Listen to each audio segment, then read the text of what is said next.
If I say to you the term ghost assassin, what does that make you think about? Now, I want you to hold that concept in your mind for a moment because I'm about to twist it on its head.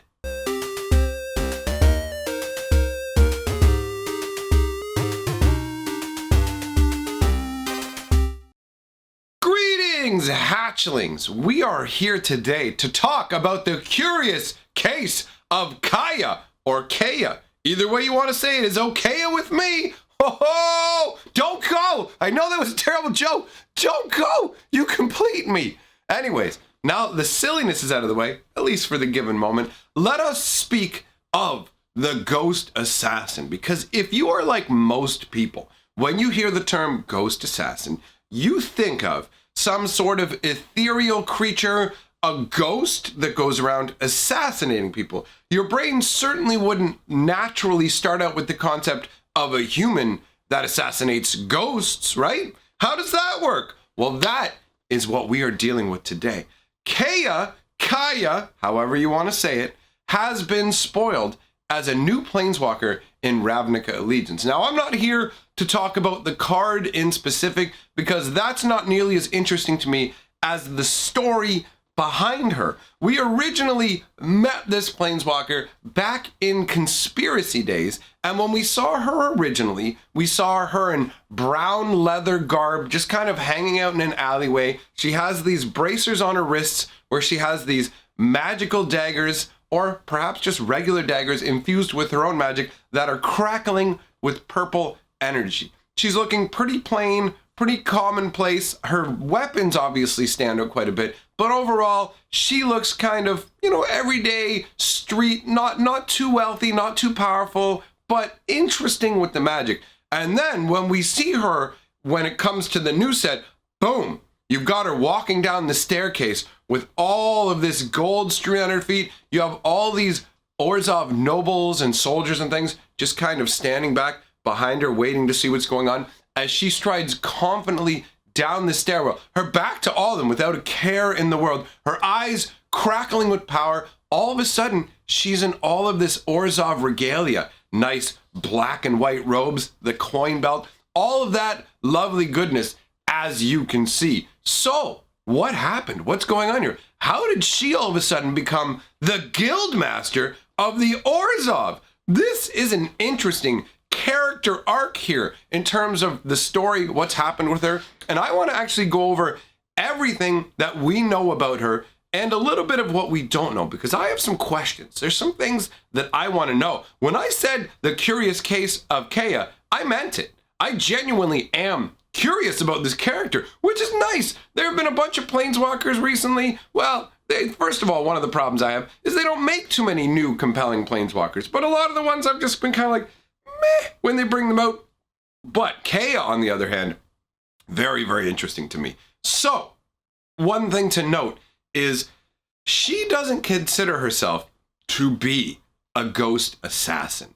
She considers herself to be a ghost hunter. You'll see this if you read some of the story written about her. She references herself when she looks in the mirror. She thinks of herself as a ghost hunter. She is possessed of some very interesting powers.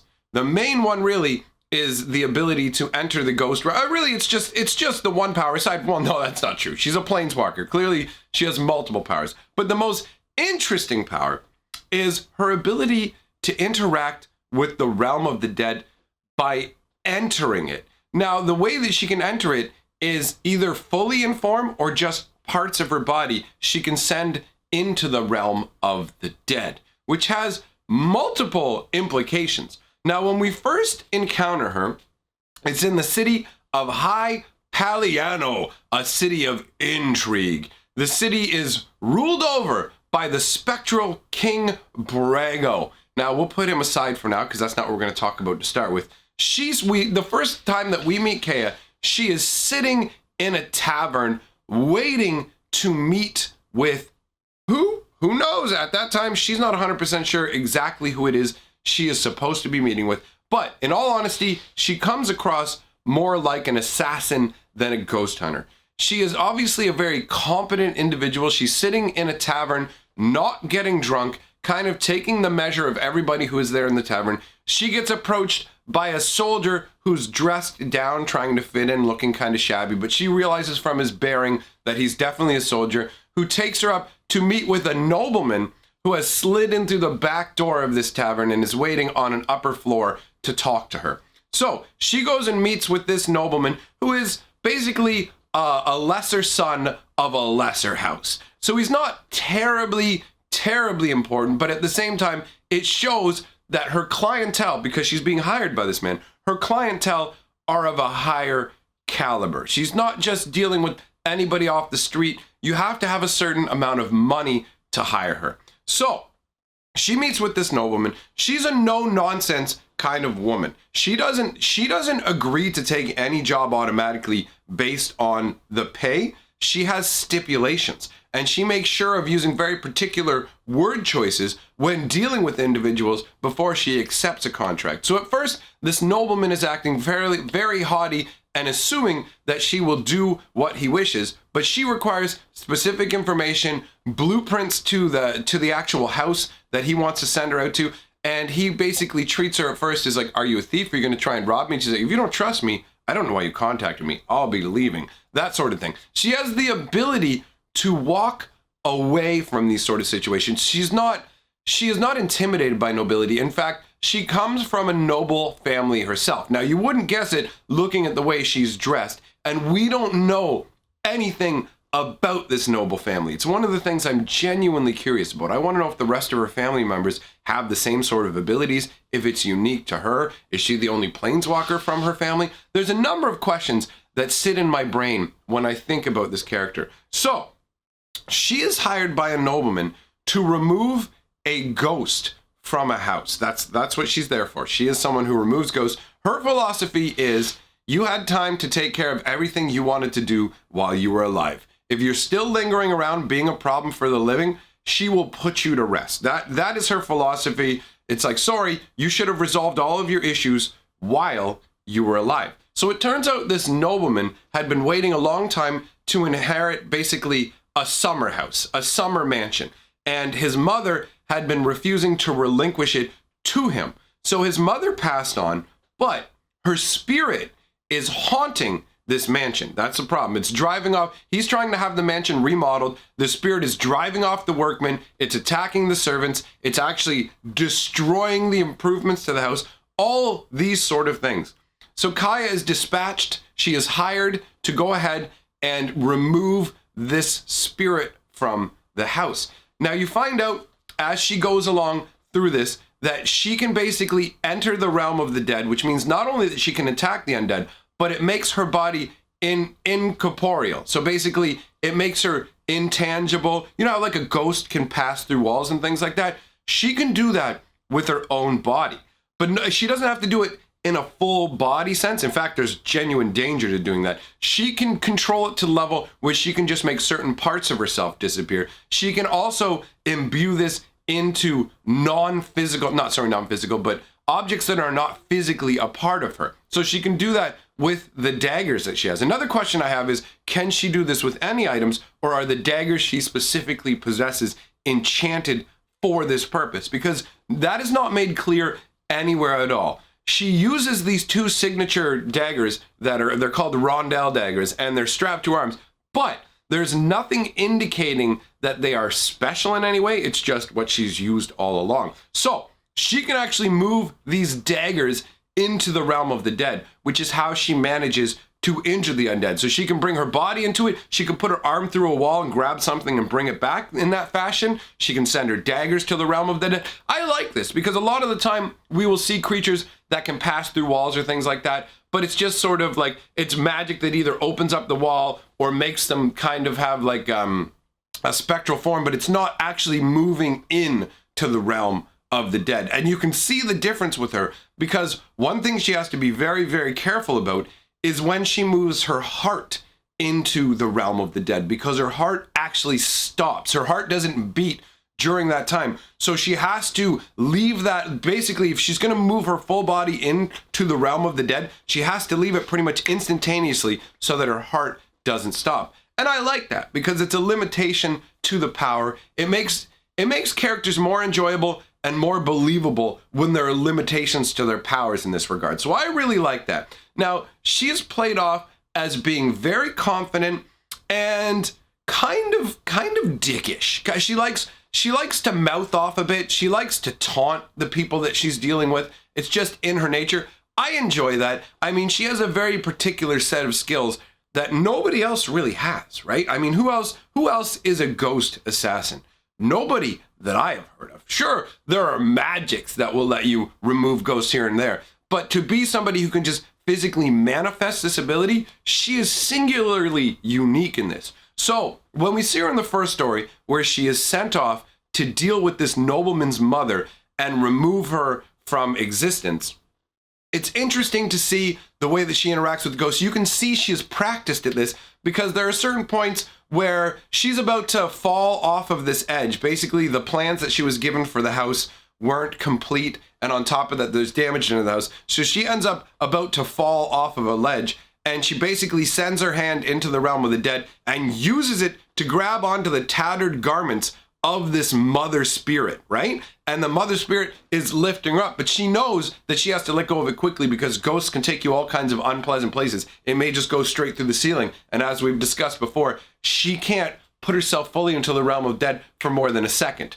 So she can't really afford these sort of things. And you can tell the way that it's explained that this is from experience. She knows what can go wrong with these ghosts. She knows how to taunt ghosts and things like that. She comes out, she likes talking smack to the ghosts, which I genuinely enjoyed that. I also like the confident nature with which she takes on the ghosts, knowing that it's actually the ghosts who are going to be worried and off-put. Now, she doesn't stride in like she knows she's unstoppable, because that's not the case, but it's basically like, it's like being a practiced pest catcher. You know how these pests work. You know, like if you have dealt with poisonous snakes a lot, you know the dangers of the poisonous snakes. You're not afraid of them in the same way. You're wary and you give them the respect they deserve, but at the same time, you know how to handle them.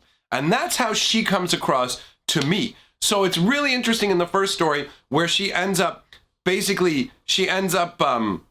using her daggers on the ghost, and the surprise in the ghost when it's like, wait a minute, you can injure me? This is not good times. So she ends up interacting with this ghost in a way where she understands the motivations of ghosts, right? She figures out where this ghost is spending its time, and she tries to discern why it's spending its time there. What is it guarding? Why is it always in this one part of the house? What is it specifically about this part of the house? And then she basically figures out there's something under the floorboards. She cracks it open and finds out that it's actually the dead body of the mother spirit. Basically, the mother had been murdered by the son who wanted the house. So he didn't wait for her to end her life peacefully. He had her murdered and buried under the floorboards. And so she was haunting it out of spite. Now, at this point, instead of fulfilling the contract, what Kaya did was she actually went back to the nobleman, said she had fulfilled the contract, brought the nobleman back, and let the ghost take her vengeance upon him, because to her, the act of murdering part of your own family is so reprehensible and disgusting that she was like, you know what? I'm just going to let this resolve itself. I'm going to bring him in here and let her take care of him. And that's exactly how that story ends, with Kaya leaving. Now, I like the fact as well, as we'll see as we go along further, that she is not some sort of, I am for the greater good. She totally has two sides to her personality. As a white-black planeswalker, you've got some aspects of justice, like the justice that she gives to the mother spirit, but then you also have the black power at any price, get what I want aspect, which is what we're going to talk about next. Because when she is on this assassination mission to deal with this ghost, she gets a letter, and in that letter, all that there is in there is a black rose. And that's the biggest job of her life. And that's all it's mentioned as to begin with, right? And we know nothing more to begin with. But it turns out that what that actually is it is her summons to start the culmination of, up until she took over the Orzhov, what will be the greatest moment of her life, her greatest job that would bring her the most riches, the most renown, and the most influence, aside, again, from when she took over the Orzhov. This is like the middle part of her story. And this one involves somebody way more important in Paliano, who I mentioned before, King Brago, the spectral king, the ghost king of Paliano. Now, Brago had become a tyrant. Once he passed into the afterlife, yet still clinging to existence, he was still the king. He refused to allow anyone else to take over the monarchy, right? It wouldn't pass on to any kind of rightful heirs, anyone else in the power structure. So basically, he threw off natural order. Now, this did not sit well with Kea. She obviously wants to take out a tyrant, but at the same time, by taking him out and allowing somebody else to take over power, it threw the entire city into upheaval. What happens basically is Marchesa, the Black Rose, hired Kea to assassinate King Brago. And I really, really enjoy the artwork where you can see King Brago, and it's on Regicide. You can see King Brago and you can see Kea actually driving the dagger into his neck. And there's a sort of like purple necrotic energy that spreads out when she assassinates with this weapon, which I'm curious about as well. The spirits have they bleed spirit blood, essentially is what they call it. It's almost like black smoke kind of. And we'll see that in some artwork when we talk about some cards from the Orzhov when we get to that point. But you're looking at King Brago right now. He is the tyrant king of Paliano, but the city is also stable under his rule, right? So for the common folk, it's a relatively stable existence. By having King Brago assassinated and Marchesa taking over, Marchesa's captain of the guard refuses to serve under her and ends up stirring all kinds of unrest up in the city. So Paliano ends up in complete discord and disarray because of all this. Now, Kea doesn't care, right? She's just there to get the job done, to get her money. And the way that she takes down Brago, and at the same time that she's taking down Brago, the captain of Brago's guard is sitting there attacking her, swinging the sword through her, and Kea's just making those parts of her intangible, and the blades are just flying through her. She even manages to do it when the captain of the guard, just out of disgust, spits at her. That was the first time that ever happened to Kea, but she, boom, makes herself intangible, transports part of her body into the realm of the dead, and whoop, goes right through her. I absolutely love the casual way that she can just make parts of her body, boom, land of the dead, goes right through me. Because the captain of the guard, right, when she came up to try and save Brago, she swung her sword straight through Brago, knowing it would go directly through him with absolutely no problems, and it would strike the assassin. However, it went right through the assassin as well. And she didn't know how to deal with that because the assassin is decidedly human looking, right? There's nothing, it's not like that's another Spectre. And I also really enjoy the concept of Brago just sitting there thinking he's untouchable on his throne and getting just, bam, getting gadded like that. That's an interesting story to me. So you have one where she gives justice to the spirit. You have another storyline where she goes ahead and takes out the king, and all the civil unrest that comes as a result doesn't matter because she's just like, okay, I'm going to get this job done. And also you're perverting the natural order. Spirits need to move on. She is not okay with spirits that linger, unless of course there's a reason that appeals to her sense of particular justice.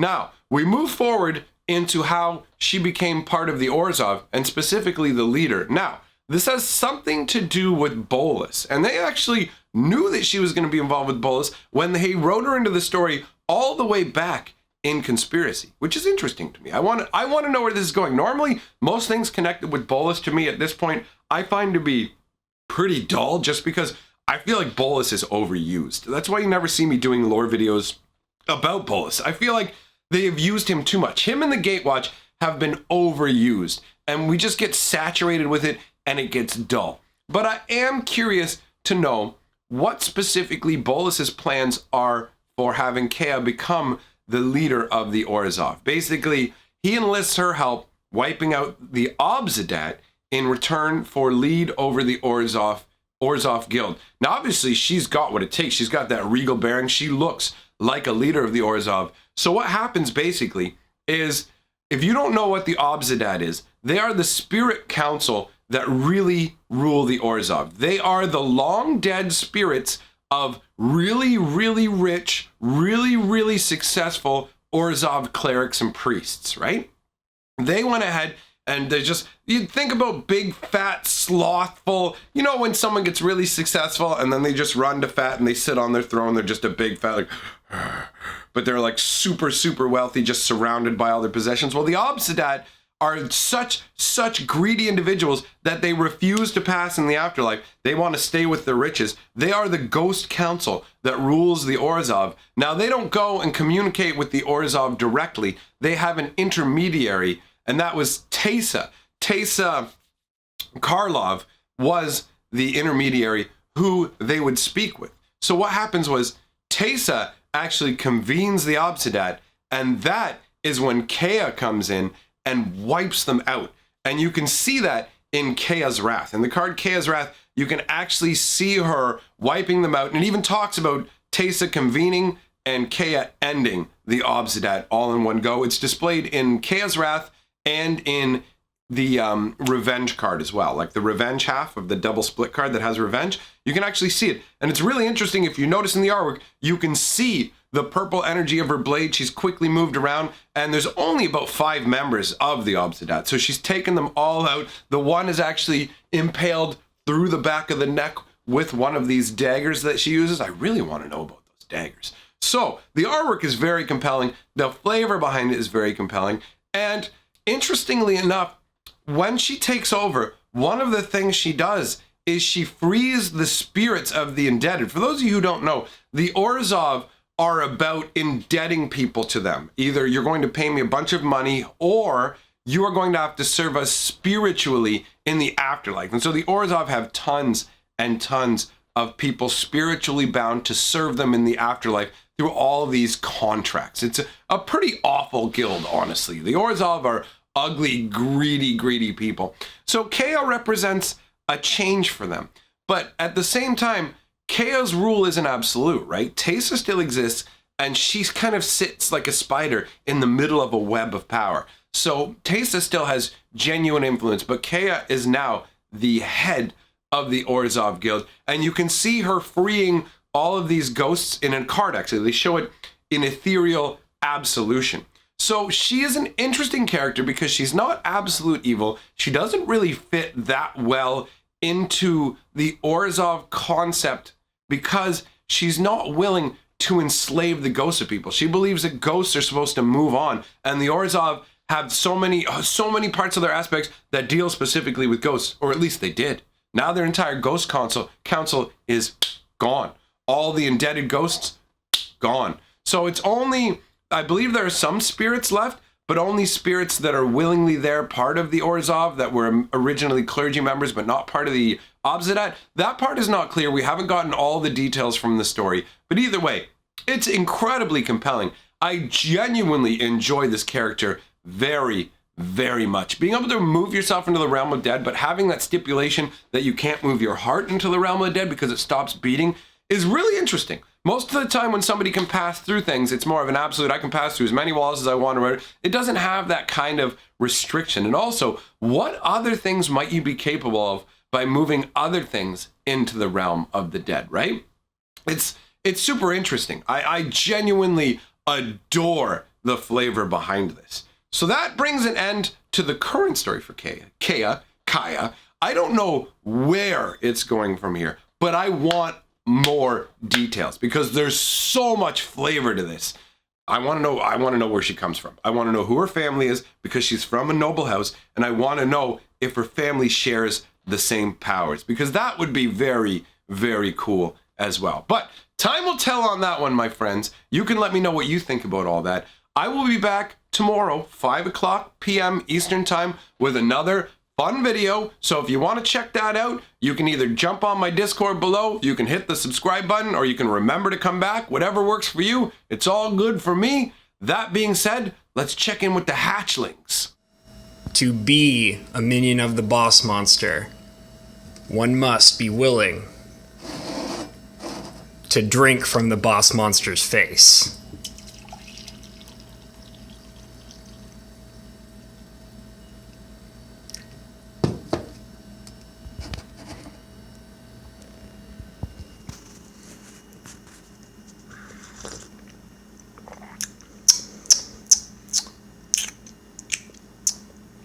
Tastes kind of purple. Definitely. And together, we are. Yeah, definitely purple. Together, we are the hatchlings. All right, my friends. This is the end of the episode where we roll the golden scroll. The people who have my back on Patreon and through channel memberships, thank you very much for supporting what I do. We are welcoming into the golden scroll someone who has wanted to be a part of it for quite a long time and has been building up so that he'd be able to join. Lock 34. Thanks very much for joining up. I know how excited you were to have the channel membership. Very glad to have you on board. It makes me happy to know how much you guys like supporting what I do. Anybody else who wants to join up and see your name in the glorious scroll, you shall be added to. Get on board. We're having a fantastic time here. I am having a good time over on Twitch as well, streaming over there. So if you want to come and hang out with me at that location as well, you are more than welcome. Thanks for being here, and I will see you guys tomorrow. Hail to the king, baby!